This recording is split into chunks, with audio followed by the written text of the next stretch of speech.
Sin más preámbulo, gracias abogado por acompañarnos.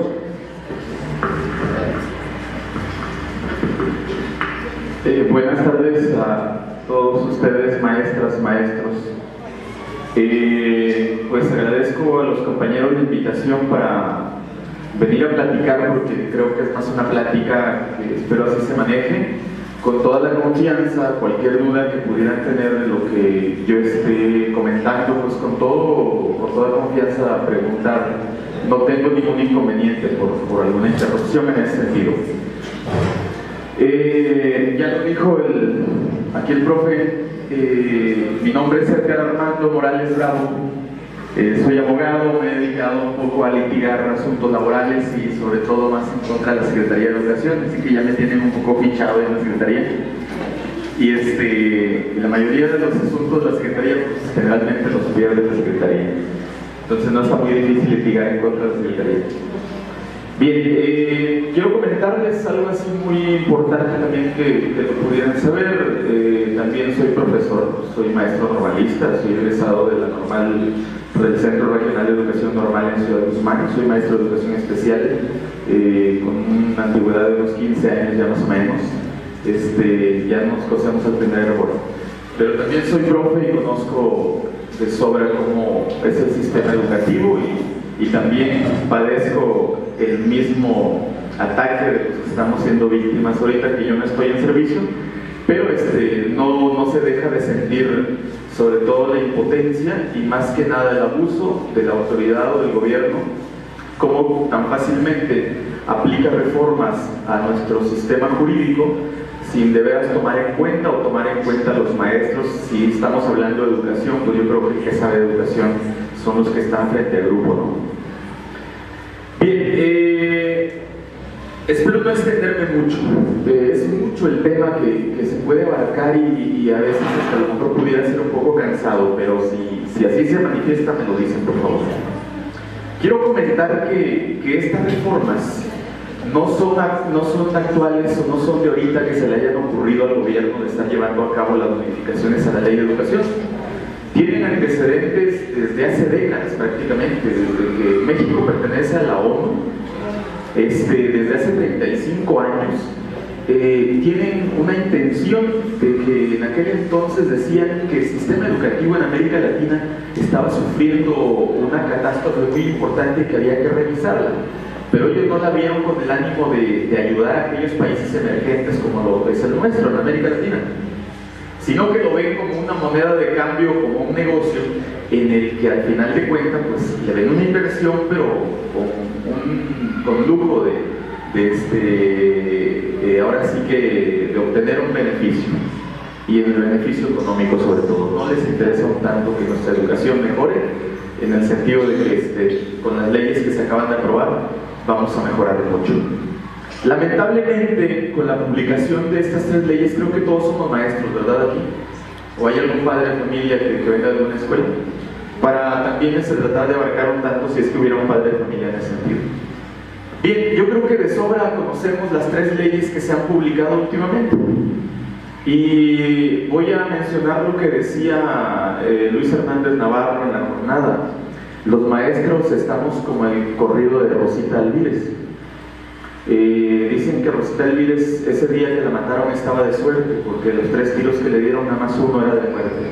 Y así estamos nosotros en el sistema educativo, porque pues nada más la Ley General del Servicio Profesional Docente es la que nos dio con la pistola y le jalaron al gatillo, y es el que nos dio de muerte. Pero bueno, lamentablemente jurídicamente hay muchos espacios o muchos recursos por hacer, que es una de las alternativas de lucha que tenemos que ver también. Pero la más importante yo creo que es la forma de que nos organicemos y que le digamos al gobierno que no estamos de acuerdo con la publicación de estas leyes. Pero resulta que ahora quienes nos deben de defender, que nunca nos han defendido, hablando del sindicato y sobre todo aquellos que se identifican como charros o se les dice charros. Voy a comentar eso, a lo mejor ya muchos de ustedes lo saben, pero hay quienes a veces nada más le decimos charros e ignoramos un tanto el término donde viene eso de charro, ¿no? Por ahí dicen que en la década de los 40 había un dirigente sindical llamado Jesús Díaz de León. que encabezaba un movimiento ferrocarrilero en el gobierno de Miguel Alemán Velasco. Y resulta que ese movimiento ferrocarrilero fue uno de los más importantes de los movimientos de los trabajadores del ferrocarril, que puso en jaque al gobierno en aquel entonces. Pero como decía Álvaro Obregón, pues nadie se resiste a un cañonazo de $1.000.000 de pesos, ¿no? En aquel entonces, y se compró, o sea, lo compró el gobierno y vendió el movimiento. El tipo siempre se vestía de charro, o siempre andaba vestido de charro, le decían charro. A partir de ahí, cuando él se vende, se toma el prototipo, el apodo que le decían a este fulano, y desde entonces se le dice charro, aquel que vende movimiento o está del lado del gobierno. Y la mayoría de nuestros dirigentes sindicales, por no decir que todos los dirigentes, son charros, porque están del lado del gobierno. Si no le preguntamos a Juan Díaz de la Torre qué opinión tuviera sobre la publicación de estas leyes, creo que las defiende y no las defiende. Acaba de mencionar que había que correr a todos aquellos maestros disidentes. Tendríamos que empezar por Jalisco, que nos ha tocado ver 30.000 maestros en la calle que no están de acuerdo con él. Había que correr con esos 30.000 maestros. Pero bueno, hablando un poco de leyes, aunque nos perjudican. ¿Qué nos perjudica? Ok, voy para allá. Bien, todo esto está estructuradamente planificado, como decía el Chapulín, está todo fríamente calculado, ¿no? En septiembre del año pasado, el gobierno publica una reforma a la ley de amparo. Dirán ustedes, pues, a nosotros en qué nos beneficia o qué nos perjudica. A veces los abogados pues, tenemos que estar más actualizados en ese sentido. Pero en la ley de amparo principalmente modifican que tú como ciudadano o como quejoso, es el término correcto, cuando alguien interpone un amparo, el quejoso en aquel entonces, antes de la modificación a la ley de amparo, podía interponer el recurso de amparo en contra de leyes constitucionales si le perjudicaban. Pero el amparo modificado, que modifica la ley de amparo, establece que ya no puedes ampararte en contra de las leyes constitucionales. Bien, pero sí puedes ampararte en contra de las leyes secundarias, que es el caso de estas tres leyes que nos están afectando. Casualmente, donde viene el origen a la modificación es el artículo 3º constitucional, fracción 3, aquí en este librito que es la Constitución, ¿sí? Y ahí establece posteriormente que de ahí se desprenden las leyes secundarias.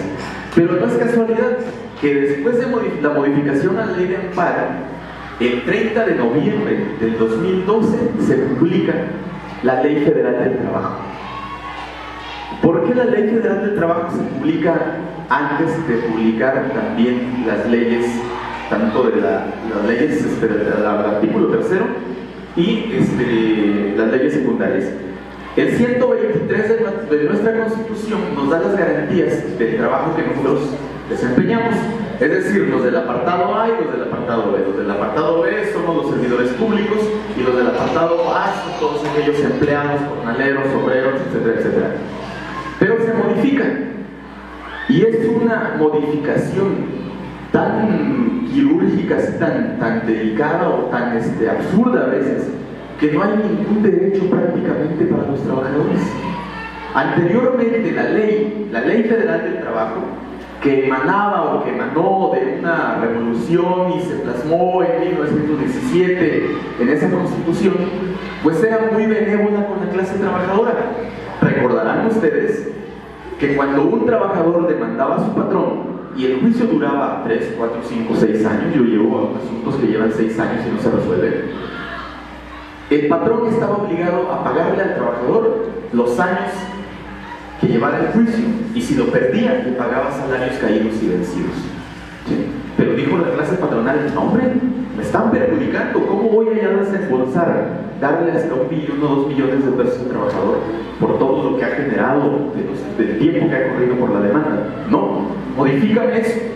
Y el artículo 49 de esta ley establece que si en el juicio el patrón no demuestra la procedencia de la rescisión de la relación laboral, estará obligado a pagarle al trabajador. Es decir, que si el trabajador le gana al patrón, el patrón nada más va a pagarle 12 meses de sueldo, 1 año nada más, ¿sí? Pero dice otro apartado, el tercer párrafo de ese mismo artículo, el 49, dice, pero si el laudo no se ejecuta y si todavía continúa un proceso distinto, el patrón estará obligado a pagarle al trabajador la suma de 15 meses a razón del 2% que resulte de ese pago. O sea que por cada 15 meses que se exceda después del año, el patrón estará obligado a pagarle el 2%. Imaginemos que son 100,000 pesos, que ningún trabajador laboral o jornalero gana 100,000 pesos al año. A veces ni los maestros lo ganamos, ¿no? Con una plaza. Pero hay más o menos. Le estaría pagando 2,000 pesos por cada 15 meses. Dice el artículo 49 de la Ley Federal del Trabajo. Si no me creen, lo checan por favor. Pero no bastando con eso, dice esta ley, bueno, tú le puedes pagar hasta por hora al trabajador. ¿Qué significa esto? Que si el trabajador lo contrataste por 8 horas y resulta que a juicio del patrón dice, yo vi que te hiciste pato 3 horas y nada más trabajaste 5 horas, te voy a pagar 5 horas a razón de 7 pesos por hora. ¿Viene la ley? Bueno, pero también te voy a poner a prueba. ¿O acaso no tiene algo similar con la Ley General del Servicio Profesional Docente, cuando a nosotros nos van a poner a prueba si no pasamos un examen, y para que nos vuelvan a poner un tutor y nos van a volver a aplicar otro examen, a los nuevos le van a decir, el primer año que tú repruebes, ese año te vas? A los nuevos. A nosotros nos tienen otra consideración, pero ahorita abarcamos ese punto. Pero nos dice la Ley Federal del Trabajo, tú, patrón, lo puedes poner a prueba, hasta un mes. Pero también le puedes hacer contrato a tiempo determinado y cuando se termine, o previo a que tú le avises por escrito al trabajador que ya no lo necesitas, no hay ninguna responsabilidad para ti, en el sentido que das por terminada la relación de trabajo. A este extremo nos están llevando, pero peor aún todavía, validan con esta ley la subcontratación, que se estaba haciendo pero que no estaba regulada. La subcontratación, famoso, el outsourcing que dicen, es decir, que yo ocupo trabajadores y tú, patrón, no quieres meterte en broncas y le dices a un intermediario, a mí, contrátame todos ellos que vengan a trabajar para mí, pero las broncas te haces cargo tú. Yo no voy a tener ninguna responsabilidad con ellos. ¿A quién vas a demandar? Al contratista que te hizo en Estados Unidos, así funciona. Al contratista que al rato se da de baja, cambia de domicilio y el patrón no tiene ninguna responsabilidad, ya le trabaja. En ese sentido, viene la Ley Federal del Trabajo. Me gustaría que leyeran, cuando menos, los primeros 135 artículos de esta ley. De ser posible, los 355 artículos. Ya lo demás viene sobre el proceso, cómo se hace una demanda, las pruebas, el desahogo de pruebas, el desarrollo. Y cómo se hace una apelación, el procedimiento de un juicio laboral. Pero esos primeros artículos vienen ahí establecidos. ¿Cómo es el salario? ¿Cuánto te van a pagar? El salario actualmente en esta zona son 63 pesos con 80 centavos. Es ridículo, porque dice la Constitución en el 123 que un salario debe ser suficiente para sustentar, para llevar una vida digna, para que el padre de familia o el que sustenta una familia tenga la oportunidad de darle a su familia vivienda, alimentación, educación, etcétera, etcétera, y no ajustan. Actualmente, los que tienen una pensión, por ejemplo, del Seguro Social, andan ganando entre 1,000 y 1,200 pesos o 1,300 pesos como una pensión en la vejez. Pero todo esto se hace con la finalidad de, cuando se apliquen las leyes secundarias, como nuestras 3 famosas leyes, no contravengan a la Ley Federal del Trabajo, ni al artículo 123, en nuestro caso al apartado B. ¿Sí? Bien, ¿por qué cuando el gobierno publica las 3 leyes? Y generalmente la que les decía, la ley del servicio profesional docente, la ley general del servicio profesional docente, está basado en 6 capítulos, son 83 artículos, son 23 transitorios, pero el que más nos pega a partir del 52, cuando te evalúan, está considerando 4 rubros: el ingreso, la permanencia, el reconocimiento y la promoción. Bueno, después del ingreso, la promoción. Y dice la ley, y en su momento, el reconocimiento. O sea que si se puede, se va a dar un reconocimiento, y si no, ahí se queda. Lamentablemente, esta publicación de esta ley atenta directamente con el artículo 14 de la Constitución Política.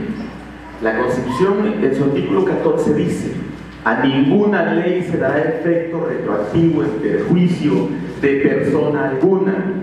Si a mí me contrataste con un contrato colectivo de trabajo en donde establece que mi permanencia tengo derecho a una inamovilidad por ser servidor público, porque estoy capacitado, porque tengo todos los derechos que la ley de los servidores públicos del Estado de Jalisco y sus municipios me lo permite. Pues ahora, con la publicación de esta ley, de la Ley del Servicio Profesional Docente, dice ahí otro apartado, que los estados, los congresos de los estados estarán obligados a acomodar las leyes y los reglamentos de acuerdo a sus condiciones y sus necesidades. La ley que nos rige a nosotros ahorita como trabajadores del servicio público es la ley de los servidores públicos del Estado de Jalisco y sus municipios. Ahí establecen tus derechos, tus obligaciones, cuál es el procedimiento cuando hay alguna sanción administrativa o cuando hay un despido, etcétera, etcétera. Esa ley tendrá que ser modificada para que se ajuste a la Ley General del Servicio Profesional Docente. ¿Y qué dice en la evaluación que nos van a aplicar los maestros? Ustedes ya la han de haber leído, a partir del artículo 52. Dice, es obligatorio. Y es para todos, como el chiste de la viejita, aquí ninguno se salva. Porque dice otro apartado, aquel que se rehúse o no asista a los cursos de capacitación que la misma dependencia pública determine, automáticamente se le dará de baja. Pero, si el trabajador reprueba, tendrás derecho a otro examen con un tutor, y que si al término de esto resulta que tú demuestras insuficiencia en ese examen, tendrás derecho a otro examen. Pero si aún así no pasas, dijo el Chaufet, es que ese maestro se va a ir a donde se necesite y va a estar a disposición del Servicio Público Federal. ¿Qué quiere decir esto? Que, con todo respeto para los que ejerzan un trabajo en ese sentido, no lo digo en el ánimo peyorativo, pero yo como maestro, si no llego a pasar los 3 exámenes, voy a terminar de policía, de policía federal. Policía federal. A lo mejor termino de cartero repartiendo cartas, con todo respeto para los que hacen todo trabajo es digno, pero también es muy respetable nosotros el que nosotros hacemos, ¿no? Pero en esa finalidad está yendo esta ley. ¿En qué nos está afectando de manera retroactiva? Pues en eso precisamente, que nosotros tenemos un derecho de inamovilidad, tenemos derechos, por ejemplo, principalmente aquel en que yo podía tener la facultad, de acuerdo a mi puntuación, a mi antigüedad, solicitar mi cambio de adscripción a un lugar que fuera más conveniente a mis necesidades personales, a mi casa, a mi familia, lo que fuera. Ahora no te puedes mover, sino que tendrás que permanecer hasta 3 ciclos escolares en el centro escolar. No puedes hacer ninguna pregunta. Desaparece escalafón, porque a través de un examen te van a determinar si tú pasas o no. A través de un examen tú tienes derecho a una promoción, que es la dirección o la supervisión, pero cuando estés sometido a un puesto de supervisión serás evaluado, y si no pasas tendrás que regresarte al grado anterior. Dice la ley, aquel que apruebe a un grado superior, a una dirección o supervisión, será remunerado conforme a la clave del puesto que desempeñe.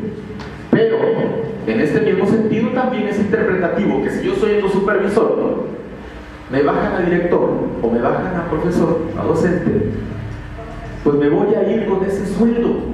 Otra contradicción a la ley, porque la ley del ISSSTE, a los que somos federales, establece la ley del ISSSTE que el derecho de jubilación se calculará con el último año de sueldo que perciba el trabajador. Quiere decir que si yo tenía un sueldo de supervisor y cuando yo me retire resulta que me voy de docente, pues ya no voy a alcanzar ni los 7 salarios mínimos, no, o lo mínimo que son los 10 salarios mínimos, porque a eso le está obligando. ¿Qué le está jugando el gobierno con esto? Le juega la psicología. Hay profes que le van a decir, porque dice también la misma ley, bueno, si no te conviene, ajústate a los programas de retiro que te ofrece la misma condición de jubilación, de retiro voluntario, o en dado momento por renuncia. O ya vete a los jefes del sector, pues mijo, pues te vas a ir. A los supervisores, no creo que ningún supervisor se atreva a quedarse evidenciado de que no pasó el examen. Y como la mayoría ya cumplieron el tiempo de jubilación, pues mejor jubílate, ¿no? Porque por esa clave que tú me vas a dejar, la voy a someter a concurso. Y el que llega a concurso va a estar a mi disposición. Claro que de fondo hay otros intereses que busca el gobierno. ¿Qué va a decir? Bueno, tú tienes 20 años, tienes 15, 20, 25 años de servicio. Y resulta que me reprobaste. Y a lo mejor esa experiencia que tú tienes, yo la necesito. Pero ya va a ser bajo mis condiciones. ¿Cómo? Como alumno de nuevo ingreso. Cuando no me pasas el examen, te despido. Un examen que no tiene ni la certeza de que realmente sea transparente. Un examen que no es confiable. Un examen que con toda la corrupción que se maneja en las altas esferas, yo no voy a confiar en que realmente reprobé, o más bien si aprobé, pues qué bueno, ¿no? Porque ya tuve que haberle rezado a algún santo que me hizo el milagro. Pero si no, a la buena de Dios me dicen, reprobaste y no tienes derecho a revisar tu examen. Lo que pasaba con carrera magisterial. Pero lo más lamentable de esto es a otra condición más grave que a lo mejor no lo hemos visto. Más grave todavía. Partiendo primero, que ahorita muchos directores y supervisores están defendiendo esta reforma. Lamentablemente la están defendiendo y no hay de dónde defenderla. El sindicato está diciendo, no hagan caso, no va a pasar, es por lógica, lo van a aplicar dentro de 4 años.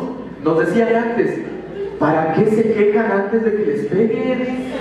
Ahora, yo siempre les decía, yo no necesito tomarme el cianuro para saber si me va a hacer daño, porque esto ya se viene. ¿Sí? Y no nada más vienen estas reformas. Pero lo más grave que yo les comento, le están apostando al miedo para infundir en los maestros que no se manifiestan. No nos hemos dado cuenta que si nos quedamos sin trabajo, está el futuro de por medio de nuestras familias, de nuestros hijos, y ellos dependen de nosotros. Anteriormente decían nuestros papás, o algunos llegó a decir, cuando menos para profe estudian, pero pues ahora ni cómo defender a los profes. Lamentablemente esto, lo más grave que viene, a otras reformas que ya es de sumo conocimiento para ustedes, la reforma hacendaria, la reforma energética, pero lo que viene todavía, y sin ser adivino, como dice mi compañero Arturo, sin ser adivino, la reforma que viene es la reforma de la salud. También se va a privatizar la reforma de la salud. Y no esperemos mucho a eso. ¿Por qué la modificación a la ley del ISSSTE? ¿Por qué la modificación a la ley del Seguro Social en el 2004 y la otra fue en el 2007, la del ISSSTE? Y pocos salimos a las calles a protestar en aquel entonces. Los del IMSS nos dieron una lección de civismo, de civilidad. Los doctores llegaron a decir, su representante en aquel entonces era el diputado que votó apoyando esa reforma, Roberto Vega Galina. Él votó para que se aprobara esa reforma. Su gente le dijo, hay que darle algo de lo que le está pasando al sindicato Charro ahorita. Están al borde de un ataque porque no saben qué hacer. Nunca se imaginaron que 30,000 maestros iban a salir a la calle y el sábado. Ahí está el ejemplo. Pero los del IMSS les dijeron, te aprobamos, te vamos a aplicar esta reforma. Ellos dijeron no. Se salieron a la calle, hubieron hospitales que los médicos dijeron, quédense con sus enfermos, nosotros nos vamos a la calle. La pregunta a veces que decimos es, ¿qué es más grave? ¿Dejar enfermos en hospitales o dejar alumnos en hospitales sin doctores o dejar alumnos sin maestros? Por supuesto que lo primero yo creo que es más grave, ¿no? Pero no nos atrevemos y tenemos miedo. Logró el IMSS derogar esa ley y dijeron, bueno, ustedes los que ya están, los que vienen sí, pues. Cuando menos eso hubiéramos logrado nosotros, que no se vale en un sentido de solidaridad, porque también nosotros que somos maestros vamos a tener hijos que también van a buscar nuestra carrera. Ojalá no pase eso. Bien, dentro de otras condiciones más graves que contempla esta ley, aparte de despedirnos, que no sé si también hubiera otra cosa más grave, Pero el violentar nuestro derecho a la permanencia, a la movilidad, al ascenso, al escalafón, a carrera magisterial, esta ley jamás ha contemplado en ningún sentido, en ninguna parte, una propuesta pedagógica de cómo mejorar las condiciones educativas. En ningún momento viene cómo mejorar el rezago o abatir el rezago escolar. ¿Cómo abatir el analfabetismo? El rezago escolar, 6 de cada 10 mexicanos no terminan la primaria. Hay más de 10 millones de analfabetas en este país en pleno siglo XXI que no saben leer ni escribir. La ley no lo contempla, en ningún sentido. Pero hay que empezar corriendo a los maestros para mejorar la educación. El laboratorio más importante, si no nos creen en internet hay que revisarlo, es Chile. En Chile, el 83%, si no más, de su educación está privatizada. Solo preescolar es público, lo demás está privatizado. La marcha de los pingüinos encabezada por muchachitos de secundaria, por eso les decían los pingüinos, que están chicos todavía. Ellos defendiendo, pero en un proceso distinto. Ellos están queriendo recuperar la escuela pública. Nosotros estamos en proceso de perder la escuela pública. Y para allá vamos con la publicación de estas leyes. Si lo dejamos pasar, pues malamente. Hay varias formas de cómo defendernos. La organización de nosotros, juntos con los padres y los alumnos, es el elemento más importante. El gobierno le apuesta a que nosotros no involucremos a los padres de familia. Porque el día que el pueblo se levante, como dice una de las consignas en las marchas, van a temblar. Pero tenemos que trabajar con ellos, tenemos que darles también ese espacio que se merecen, y a los alumnos principalmente, porque ellos son los únicos que te van a defender. Esa es una. Está el amparo. Vamos a proceder con el amparo. Con el 14 constitucional, con el 123, con la contradicción a la ley del ISSSTE, con la contradicción a la ley del Servicio Público Federal, a los servidores públicos del Estado, con la contradicción al derecho de pensión que yo tengo como trabajador. A todos ellos tenemos que apostarle el amparo. Hay otros recursos. El 105 de la Constitución Política, en su fracción segunda, inciso G, si mal no me equivoco, viene un recurso de una acción de inconstitucionalidad. Ese recurso lo puede promover la tercera parte de los integrantes de los diputados. Sabemos que no lo van a hacer, porque el PRI, el PAN y una parte del PRD, el Verde Ecologista, el PANAL, el partido del Estero Gordillo, votaron porque se aprobaran estas reformas. Por supuesto que no alcanzan a llegar a ese 33%. Pero dice la Constitución, en su artículo 105, que nosotros tenemos el derecho de pedirle a la Comisión Nacional de Derechos Humanos que acudan a interponer el recurso de una acción de inconstitucionalidad, porque el derecho humano ha sido reconocido, el derecho al trabajo ha sido reconocido como un derecho humano. Por lo tanto, tendrá que defenderse desde este punto de vista, dice la Comisión Interamericana de los Derechos Humanos. El trabajo es un derecho humano, por lo tanto, la Comisión Nacional de los Derechos Humanos tiene la obligación de proponer o interponer ese recurso de una acción de inconstitucionalidad ante la Suprema Corte de Justicia de la Nación. No quiero enfadarlos más, ojalá no quiero decepcionarlos más de lo que ya estamos, pero también hay una sola forma de defender esto, y es luchando. Ya hemos demostrado que se pueden hacer muchas cosas. Los compañeros tienen información respecto de algunos frutos que ya estamos teniendo, y yo creo que es de aliento bastante para los que estamos sufriendo los embates de este gobierno. Y por último, yo estoy en desacuerdo en que se modifique o se entregue el petróleo a los extranjeros, que se modifique Pemex. Le decíamos a los padres de familia, no podemos permitir que el gobierno tenga que privatizar Pemex, porque de ahí del petróleo se mantienen nuestras escuelas públicas. Entonces, por derecho y por respeto a nuestro pueblo, también tenemos que defender. Y no quiero seguirlos enfadando más. Si hay alguna pregunta, con todo gusto, estoy a sus órdenes.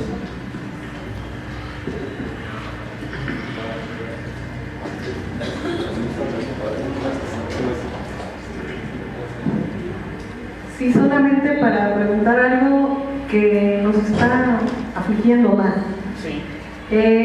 Apenas el supervisor fue con nosotros a pedirnos, a decirnos sobre una cédula estatal, que nos van a cobrar 350 pesos.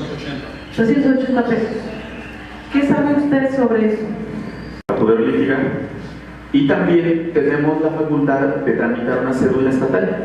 Hay una secretaría que se encarga de esto, se me va ahorita el nombre de ella, pero es de la Secretaría de Profesiones o algo así, del Estado, en donde ahí te tienen como un control de cuántos profesionistas tiene el Estado en ese sentido. No tiene más trascendencia, A nosotros nos la obligan a veces a pedirla, y una cuestión de práctica jurídica, porque la Constitución política del Estado de Jalisco, Jalisco tiene su propia Constitución, la Constitución política del Estado de Jalisco dice que para ocupar un cargo en el servicio público judicial, en el Poder Judicial, para ser juez, por ejemplo, se requiere que ser abogado, ser mexicano de nacimiento, tener cuando menos 2 años avecindado en el Estado, y demostrar el ejercicio cuando menos de 10 años de abogado litigante.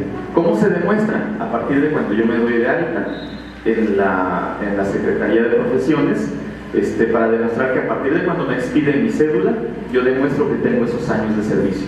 Salvo esa condición lo he entendido yo, pero no tiene más trascendencia que el control que generalmente se ha manejado por parte del Estado. Generalmente no nos hace falta porque los maestros nos dan la cédula federal y nos olvidamos de la otra, pero sí puede tramitarla también. No le doy yo mayor trascendencia. Sí, solamente que como en estos tiempos, qué casualidad que la están pidiendo. O sea, también eso debemos de ver en qué nos perjudica. Para mí no tiene ninguna trascendencia si la tramito o no la tramito. Yo como abogado no tengo ni la estatal ni la federal. Digo, tengo la federal como abogado, pero en educación no tengo la cédula federal. Entonces no es obligatorio. No es obligatorio.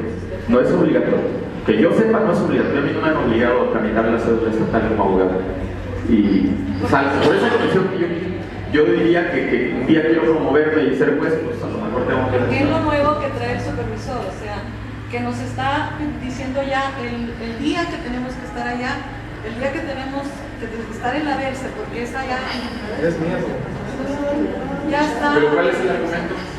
¿Perdón? ¿Cuál es el argumento? Como para contabilizar a los maestros. Que no se hagan guachos, pues ellos tienen la lista de cuántos somos, y si no, pues es su problema. Yo siento que también viene lo de si el gobierno necesita dinero, también ahí le entrega. Pues también es una forma de obtener recursos, porque sí cuesta, y cuesta eso. 380 más o menos lo que cuesta. Que lo tiene que tramitar uno en catastro, o sea, eso ya también viene otra. Pues no es obligatorio, no es obligatorio. Hay una pregunta referente a varios compañeros que hacen mención a lo del censo del INEGI. Ya ven que ya inició ese censo, que lo está dando a manifestar el gobierno. ¿Qué tanta trascendencia tendría para en las escuelas? ¿Qué trasfondo tendría? Bien, esa es una... Dicen por ahí que hay mentiras, mentiritas, mentirotas, y lo que dice el INEGI. Entonces, nunca ha sido confiable nada lo que el INEGI hace. O sea, si realmente quisieran resolver los problemas que la educación tiene, no invertirían, por ejemplo, millones de pesos en ese tipo de encuestadores o todo lo que se ocupa el aparato para llevar a cabo esa encuesta, ¿no? Si tuvieran un poquito más de sentido común. Dijo el general Lázaro Cárdenas que mi gobierno se diferencie de otros porque yo me preocupé por la educación. Y él en su tiempo triplicó el presupuesto educativo, así nomás. De lo que estaba, le puso 3 veces más a lo que tenía que ponerle. Y se construyeron escuelas como nunca se construyeron en otros sexenios. Aquí no ponen ni siquiera una piedra para poder, le están dejando la bronca a los papás para sostener las escuelas, la circular 14. Yo diría que si llegaran yo, salvo que ustedes se pongan de acuerdo y decidan qué contestar, pues esa información la deben de tener ellos. ¿Por qué nos pagan? ¿O cómo justifican que pagan? Esa información la deben de tener ellos. Y no estoy obligado yo como servidor público a dárselas. Eso es su problema y no creo que sea acertado todo lo que vayan a decir. Ojalá dijeran que tantas escuelas están sin maestros. Ojalá dijeran que tantos niños no tienen ni escuela. Ojalá dijeran que tantos niños ni siquiera pueden ir a la escuela por no tener los recursos. Pero salvo mejor decisión, hay una propuesta, tengo entendido que me aclaren, que creo que se les iba a boicotear, según sé, de no darles ninguna información. Pero eso ya si alguien más la tiene, porque creo que la escuché nada más así, pero si alguien la tiene como una firme información de eso, pues igual que la haga saber. Pues sí, hay se está haciendo una invitación a las escuelas a que cuando lleguen los del INEGI a pedirle ese tipo de información, negar. Inclusive en Facebook se puede bajar una acta que se firmaría como colectivo docente para rechazar así es esta encuesta. Mi pregunta sería en este sentido: ¿qué pasa? ¿Qué repercusiones puede tener conmigo como maestro si me niego a dar esa información? Ninguna. Ahorita, y no creo que deba cambiar mucho, la ley de los servidores públicos del Estado de Jalisco y sus municipios dice que mientras tú cumplas tu función en la que te desempeñas, no tienes por qué estarle haciendo el trabajo a otra dependencia que nada tiene que ver con la educación.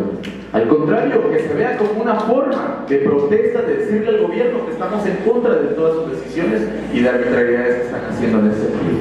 Sería eso.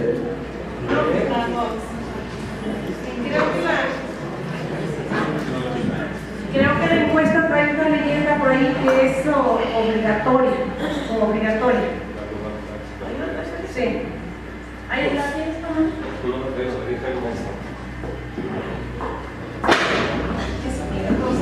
Fue algo parecido, maestra, que pues ahí le pueden poner como a nuestro cheque cuando le ponían no negociable, se la pusieron.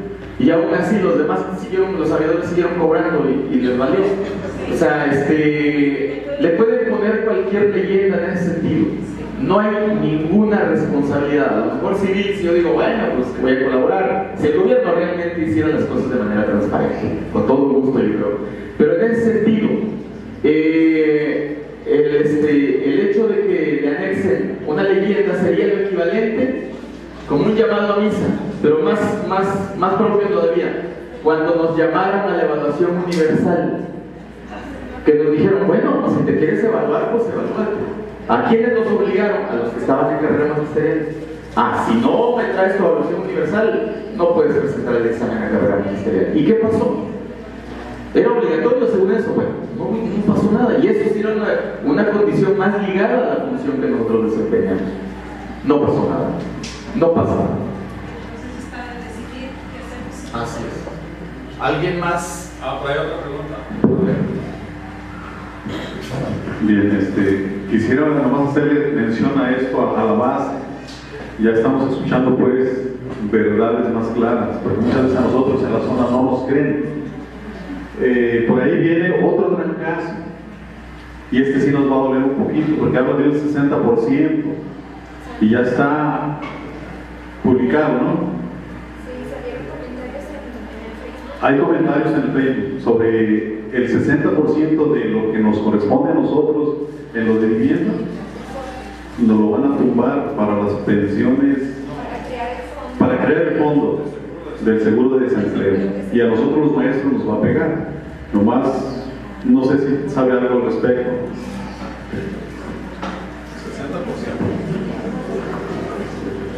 60%. En ese comentario sí estoy un poquito fuera de contexto, pero deduciendo algo, están previendo que con esta aplicación de esta ley muchos se van a jubilar, y el gobierno no ha previsto, no tiene el suficiente fondo para pagarle a muchos pensionados que van a optar por irse en ese sentido. ¿De dónde lo va a sacar? Pues a quien vaya a joder siempre, digo, salir a derrotar, y al cabo los jodidos aguantan mucho. Hay que apretarlos más todavía. Pero no dudo que vaya en esa condición. Es bastante difícil que pudiera hacerlo políticamente, porque no hay muchas facultades para hacerlo. Pero no dudo que lo estén destinando, como lo que pasó con pensiones del Estado, que lo agarran y lo invierten en las playas y que le quitan a los campesinos, más o menos sería lo equivalente, pero había que investigar en dado momento y sería bueno, me lo llevo de tarea yo también. ¿Alguna otra pregunta? Con relación a los amparos que se van a manejar, por ahí están mencionando en Face, nos habían comentado una información que era documentos talón, de cheque, copia de IFE, pero el tamaño carta, es el tamaño oficio, ¿no? ¿También va algo del nombramiento o no? No. Bien. Para la interposición del amparo. Para interponer el amparo se ocupan 11 copias de la identificación oficial que es el IFE. Lo que se les pide es que el documento salga en la misma hoja, las dos caras o los dos lados de la identificación, y de ser posible, Ángeles, pásame el resto. Si me lo puede prestar, por favor. Ya le estoy pidiendo. Algo así parecido. El tamaño de la hoja no importa. La ley dice que hasta que sea legible nada más. El talón de pago, pero tienen que ser 11 tantos, ¿sí? de la copia del IFE, por decirlo. Pero en el talón de pago se tiene que ir original, y eso sí es el talón y 10 copias, ¿sí? La otra copia del IFE pues es para la copia del talón, y sería el talón y el original. Yo les estoy comentando que si en dado momento si no quisieran enviar el talón de pago en original, pueden ante un notario certificar una copia.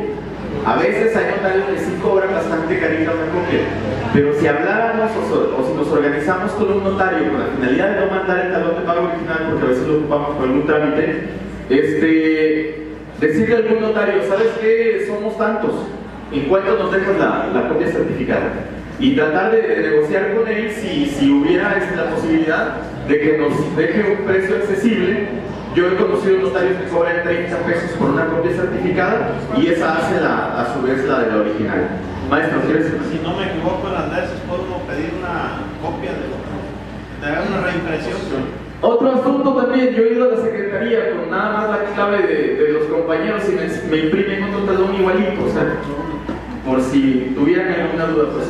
Pero igual también se quedan con una copia ustedes por algún trámite que se requiere posteriormente. Ya del costo yo creo que tendrán que ponerse de acuerdo aquí entre ustedes y el lugar y la forma en cómo llevar a cabo la operación de estos amparos. Bien, ¿hay alguna otra pregunta? Ahorita vamos a comentar un poquito de cómo vamos a organizar esto del amparo. ¿Alguien quiere preguntarle algo más al abogado? Profe, cuando no se nota el talón de cheque en la copia que está muy tenue la tinta que De preferencia sí que vaya lo más claro posible, porque sí se ocupa que sea legible, cuando aparezca cuando menos la clave, el RFC, el sueldo, la fecha de pago, cuando menos eso sí que pudiera aparecer. Tratar de buscar que a lo mejor una copiadora que sea más andamos de medida que sea más clara con la copia. ¿Alguna otra pregunta? No, nada más ¿qué quincena o el más actualizado? ¿Qué? De la más reciente, profe. De la más reciente, incluso la del pasado, la quincena del día 15 de septiembre puede ser, pero la más reciente que tengan.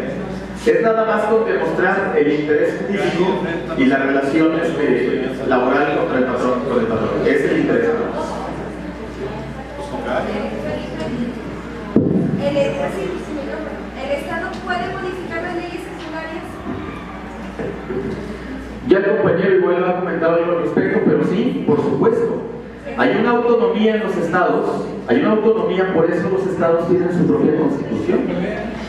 Entonces, incluso se ha estado presionando, y eso ha sido uno de las peticiones en las marchas, el que el gobernador tramite una controversia constitucional también por esta condición.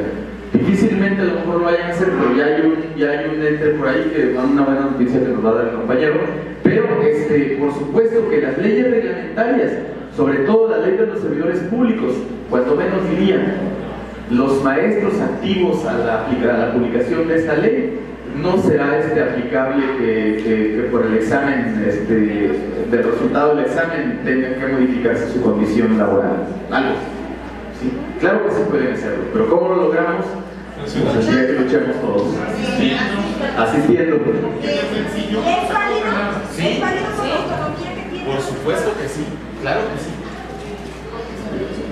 Por supuesto que sí, la autonomía de los estados precisamente, ¿qué dice? Hay un federalismo que cuando el Estado, el Senado, el Congreso de la Unión publica una ley que es constitucional, la tienen que avalar cuando menos 17 estados, ¿sí? Pero la misma ley del servicio profesional docente establece en un apartado, por ahí, no sé si es el 72 del artículo, no estoy muy seguro, pero por ahí en ese espacio entre el 72 establece que los estados tendrán la facultad de adecuar las leyes a sus condiciones. Claro, ahí viene que si en algún momento ellos deciden, pues tendrá que hacerse bajo esa condición. Nada más, una maestra con licencia puede atrás. Por supuesto que sí. El detalle aquí va a ser que va a integrar su último talón de pago que tenga. Porque la misma ley, y también nos pasa a perjudicar que estamos de licencia, que dice la misma ley, aquellos que soliciten un permiso que rebase de un ciclo escolar, a su regreso estarán a disposición de la dirección del personal. O sea que ya no vamos a tener el espacio donde nos vimos, sino que vamos a estar disponibles donde nos digan, ¿sabes qué? Te ocupan en tal lado, allá te vas. Ahí viene la ley en ese sentido. Nuestro prueba. El amparo del sector que están mencionando, estatal y federal, va a ser a nivel federal, y sobre la fecha, maestro, hay algo que lo había dicho. La fecha para la mente del amparo, ¿hay un límite? Sí. Yo creo que esa es información de límite. Algo comenta el maestro sobre los federales y los estatales. El amparo produce efectos de manera personal. No importa si yo soy federal o soy estatal. Con la publicación de la ley me afectan si soy federal o soy estatal. De las fechas para recibir, ya yo creo que ustedes se pondrán de acuerdo qué día y la sede y hasta cuándo sería el límite, porque también hay que ir a México a entregarlo. Hay que, para que también consideren eso un gasto. Ya le digo a ustedes. Bien, maestro. Personas de intendencia, administrativos, jubilados, también hay que... No entran en ese sentido. No. Le voy a decir por qué. La ley está dirigida especialmente al servicio docente, a los trabajadores docentes. A los administrativos y de apoyo al gobierno no le preocupa, porque poco a poco los ven quitando. Ya nos damos cuenta, por ejemplo, en el ISSSTE, donde tienen afanadores de una empresa con un logo aquí distinta, de que no tienen ni pertenecen al ISSSTE ya. Esa es la subcontratación, ¿sí? Y al poco tiempo les va a ir aplicando a ellos la reducción de las plazas para que más en un corto tiempo pues, estén bajo la condición de un contrato que establece la Ley Federal del Trabajo, por un tiempo determinado. Porque no es función docente, lo que le preocupa es función docente. ¿Alguna otra pregunta más? Bien, antes de hablar un poquito acerca de la manera en que vamos a llevar los amparos en lugar de usar a recoger la documentación, es muy importante darles a conocer parte de los logros que han provocado las movilizaciones.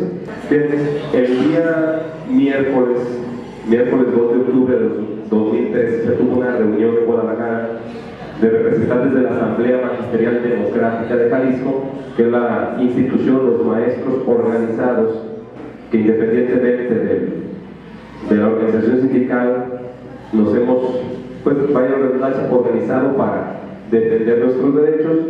Se tuvo una reunión con el secretario de Gobernación del Estado, el licenciado Arturo Zamora. Ojo, hay que mencionar la importancia y el impacto que ha tenido este movimiento magisterial independiente. Las dirigencias sindicales de la 47, de la 16, tuvieron reunión, han llegado solamente a firmar con el secretario de Educación un convenio en el que va a haber respeto a los derechos de los trabajadores docentes del Estado de Jalisco. Sin embargo, sabemos que la parte laboral, el secretario de Educación no la maneja. Ese es el alcance hasta donde han llegado nuestras dirigencias sindicales. La Asamblea Magisterial Democrática tuvo reunión con el secretario de Gobernación, es decir, el segundo del gobernador. Quiere decir que tuvieron un acercamiento con una autoridad superior, una autoridad que tiene más peso. Y producto de esta reunión se acuerda lo siguiente, quiero leerlo de manera textual para evitar de alguna manera algunas interpretaciones. Dice así: reunión de 2 de octubre de 2013 con la Asamblea Magisterial Democrática de Jalisco. Puntos de acuerdo en reunión general. 1. Se instalará una mesa de trabajo con la representación de la Asamblea Magisterial Democrática de Jalisco, representación de la Secretaría General de Gobierno del Estado y con el Secretario de Educación para el estudio de la procedencia y los argumentos de fondo de la controversia constitucional contra las leyes reglamentarias de la reforma educativa, artículos 3 y 73 constitucionales, así como para determinar los criterios de interpretación de las normas. La primera reunión tendrá lugar el lunes 7 de octubre de 2013 a las 18 horas en las instalaciones de la Secretaría General del Gobierno del Estado. Preferentemente, las reuniones en lo sucesivo se llevarán a cabo los días sábados o domingos para facilitar la presencia de los involucrados. Ahora sí, hago la interpretación. El gobierno del Estado de Jalisco está abierto completamente al diálogo con la representación de la Asamblea Magisterial Democrática. Diálogo permanente. Primer punto. Segundo punto, a la letra dice: se reiteró la petición por parte de la Asamblea Magisterial a efecto de que el gobierno del Estado gestione una audiencia con el presidente de la República en la que se reciba a la Comisión Nacional.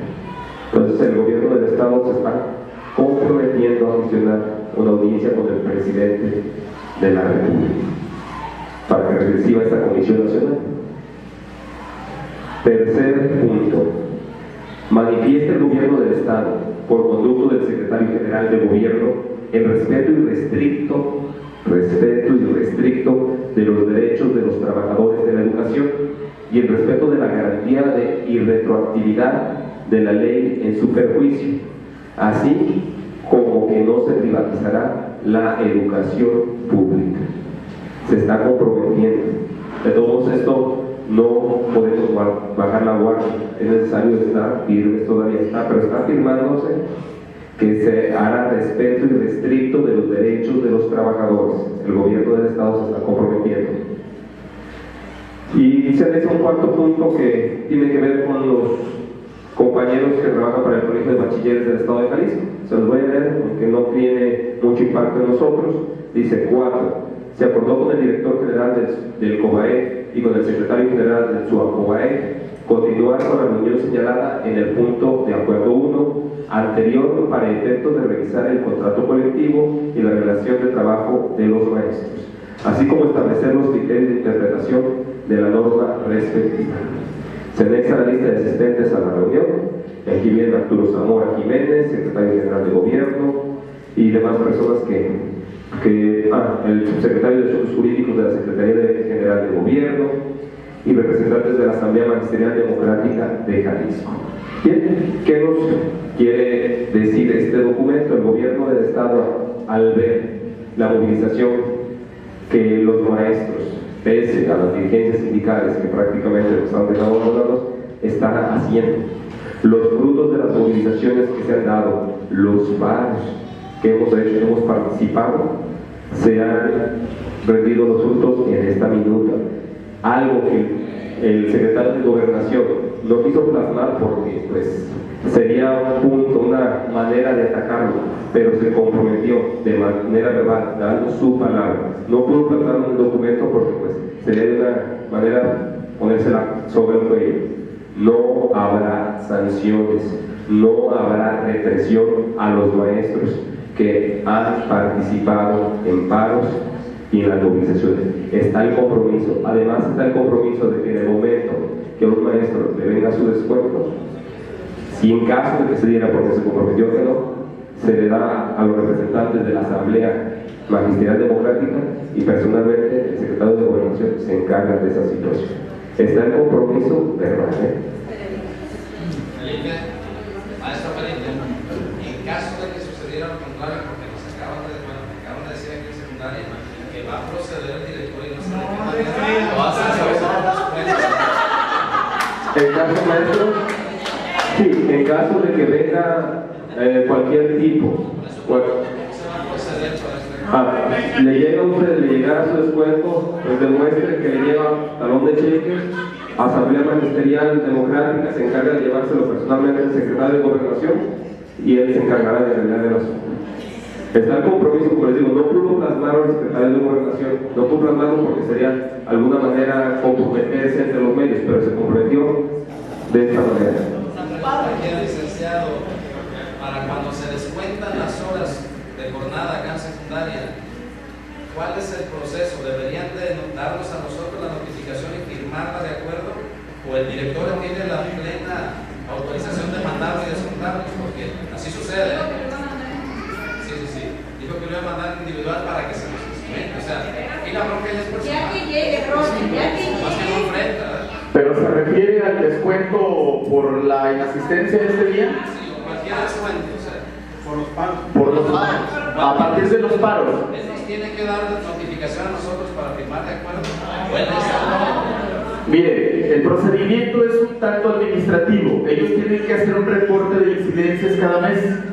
Y dependiendo de, generalmente cuando uno falta con la plena seguridad de que faltó, a excepción de estos días que se ha hecho por las movilizaciones o por la protesta, había que contabilizar. El asunto está en que hay algunos que sí se han atrevido con la finalidad de amedrentar un poco y sembrar más miedo en los maestros. Ha procedido en algún sentido. A nosotros, a mí en lo personal, me descontaron muchas veces. El aspecto es que generalmente ellos tienen que hacer un reporte de incidencia. No dice el procedimiento que le tienen que notificar. Generalmente te das cuenta ya cuando te lo aplican.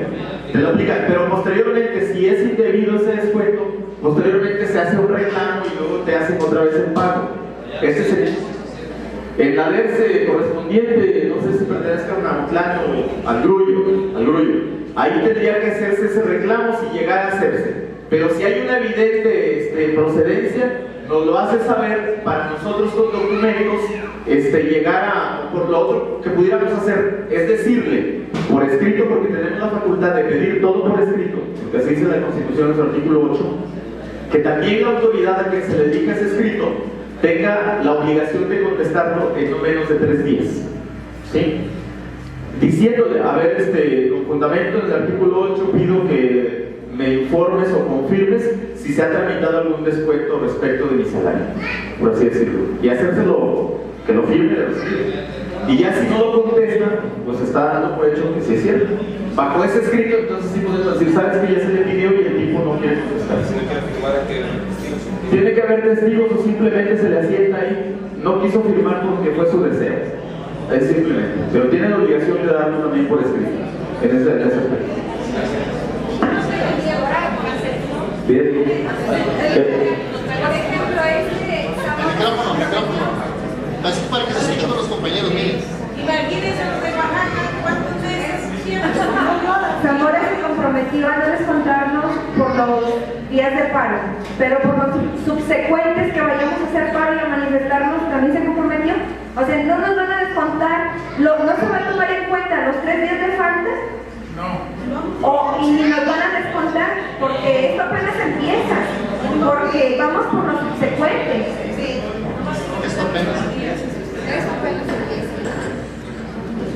En el caso de los subsecuentes, pues no sabemos qué, pero lo que ya pasó, así es. El lunes, así es que como se acordó el lunes 7 a las 6 de la tarde, va a haber otra reunión y en la que se le va a plantear esa situación. Pero lo que ya pasó, está el compromiso de este señor, así es. El día de ayer, de las acciones que se realizaron, pues en algunos lugares sí estuvieron de paro, se tomaron casetas de cobro de las autopistas, sobre todo en la región de Los Altos de Jalisco, en Atequiza, padres de familia, maestros y estudiantes salieron a bloquear la carretera y a protestar. Inclusive se hizo una marcha por la carretera a Chapala, teniendo la finalidad de llegar al aeropuerto, que al final no se concretó. Hubo en algunos otros lugares pues reuniones con padres de familia para informarles de la situación. En el caso del municipio de Tula vieron que pues no hubo las posibilidades de parar, pero sí hacerles saber a los padres de familia que estaban trabajando con protestas, hizo un voceo, un perifoneo por la comunidad. Entonces se están haciendo acciones, estas acciones son las que en un futuro nos están permitiendo, y ahorita nos están permitiendo tener estos logros. Bien, no sé si hay otra pregunta, sino para que pasemos ya a lo que, cómo vamos a hacer para lo de las palabras.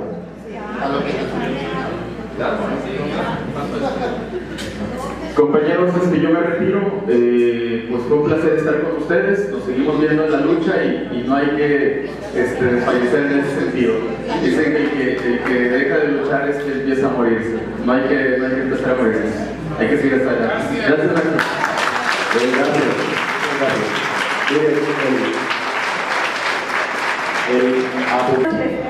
Ahora que les toca ir a Gary y a Felipe este domingo a la comisión con todos los maestros en Guadalajara, nosotros veníamos pues pensando en una propuesta para hacer presión, porque tenemos que meter presión inteligentemente al gobierno. Y una de las propuestas es que todos los directores que son encargados le entreguen su dirección al inspector y el inspector a su vez a la DERCE, porque esa es una forma de presión, porque ninguna necesidad tienen los maestros de desarrollar dos funciones gratis y